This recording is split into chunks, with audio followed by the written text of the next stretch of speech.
The hardest part about the job is you're often trying to predict human behavior. Now, there's a lot of psychology involved. Given these choices, what would a logical person do?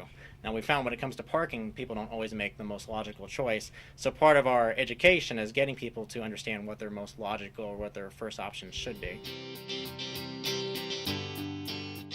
There's never been a day on this campus, and that includes a day where we had a Thursday where we had Bruce Springsteen in concert, where we had less than 700, 800 spaces available. You could say, for instance, park at the field house, there's a couple hundred spaces.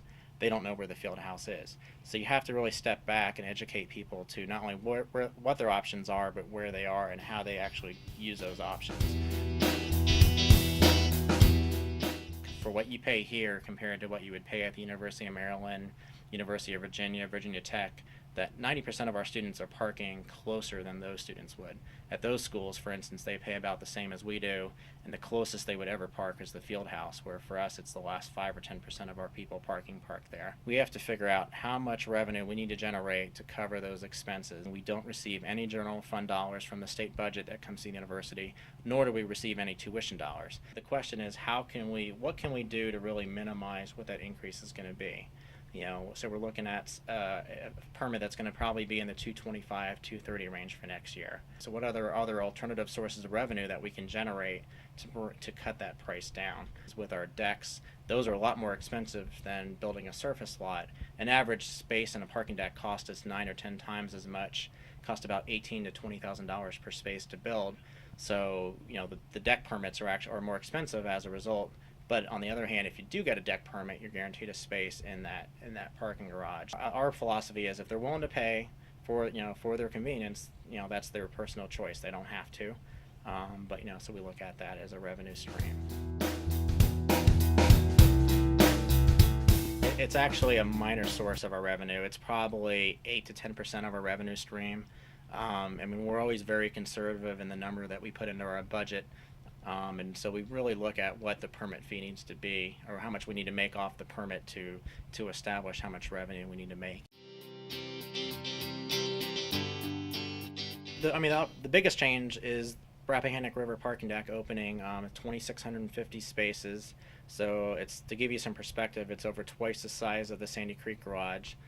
It's physically the largest building on campus. There'll be visitor parking in there.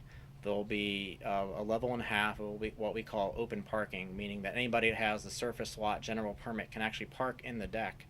We're going to have about 800 spaces open to those with general lot permits.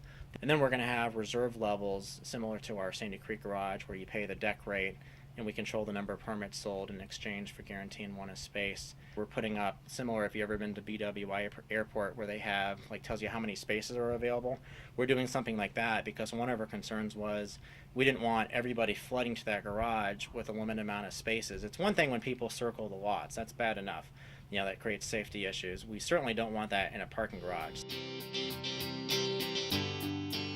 I said I always joke with my friends and stuff that, I said, having worked in a congressman's office and now working in a parking office for 8 or 9 years, I could probably write a sitcom. Stuff that people say to contest a parking ticket. Sometimes people get so emotional they don't realize what they're saying.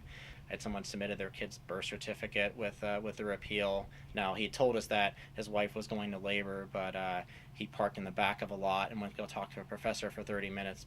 So I was like, okay, if your wife was really in labor, why did you do that? We've had people, you name it. We find ourselves often being, believe it or not, advocates for students. Like, for instance, if we know Tuesdays and Thursdays are such a crunch, we work with the registrar's office to try to advocate for having more classes Monday, Wednesday, Friday. If I could just get 5 or 10% more of the classes shifted to Monday or Wednesday, that could free up 500 spaces. We're involved in so many different aspects of campus life that we often find ourselves being in the middle of it, and what can we do to kind of pass on the information that's given to us to better impact the university.